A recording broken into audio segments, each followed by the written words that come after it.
Hi, I'm Mike Seymour from fxguide.com for Wired. The Good Dinosaur, Pixar's 16th CGI film, tells the story of a lost hero's long trip home, while finding himself on the way. He's accompanied by a faithful sidekick, a loyal dog. Except in this film, the dog is a boy, the hero is a dinosaur, and the yellow brick road is a roaring mountain river. The film starts with a what-if premise. What if the meteor that killed off the dinosaurs many years ago had actually missed the Earth? But from a technical point of view, the film's most successful triumph is not centred around the dinosaurs, but around the incredible environment in which they inhabit. The landscape in this film is just stunning, perhaps more beautiful than any studio has yet ever managed to render to the big screen. And it plays several key roles in the plot. It really is a character in its own right. The CGI world could be called realistic, but ultra-realistic would perhaps be more accurate.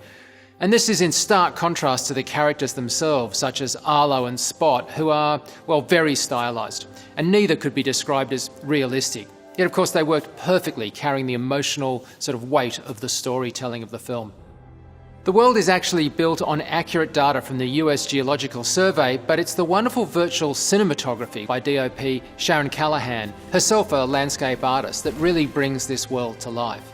This stunning work is coupled with outstanding natural vegetation and cloud simulations. Pixar sourced the topographical data of Wyoming and then used it to create 280 square kilometres of natural landscape, accurate, all but for the addition of Arlo's home, Clawtooth Mountain. This complex world, as complex as it was still able to be previewed in real time on the animators' screens at Pixar. And the final was then rendered in Pixar's own newest version 19 RenderMan software. Above our heroes, there are 180 different, fully volumetric cloudy skies, based again on government cloud satellite data, but also the special, accurate light scattering clouds made in RenderMan. The volumetric clouds were so effective that the lighting team actually lit through them to the landscape below, controlling the sun and sky maps to illuminate Arlo and Spot's world. This is an incredible achievement to not use hand-drawn or painted clouds, but actually to populate the entire film with accurate volumetric clouds, and with a huge variety of rain and fog. In fact, the weather actually gets baked into every shrub and tree, with the instance geometry containing varying levels of wind-blowing movement. This library of vegetation contains some 3,500 simulations alone. That's 20 terabytes of data.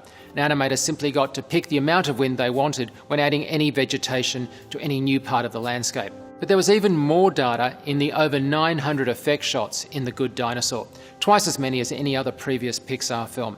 And nearly a third of these involved the river or water.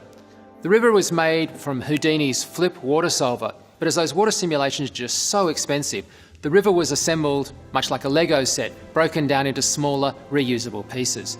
This means that most of the shots of the river were just cleverly reconfigured parts of the same stretch of river.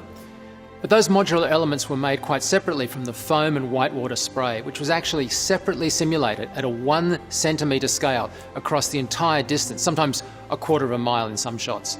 The film sets a new benchmark for natural beauty in CG, while delivering an honest and genuine story. Please subscribe for more behind-the-scenes action. I'm Mike Seymour for Wired. I'm done being scared. If you ain't scared, you ain't alive.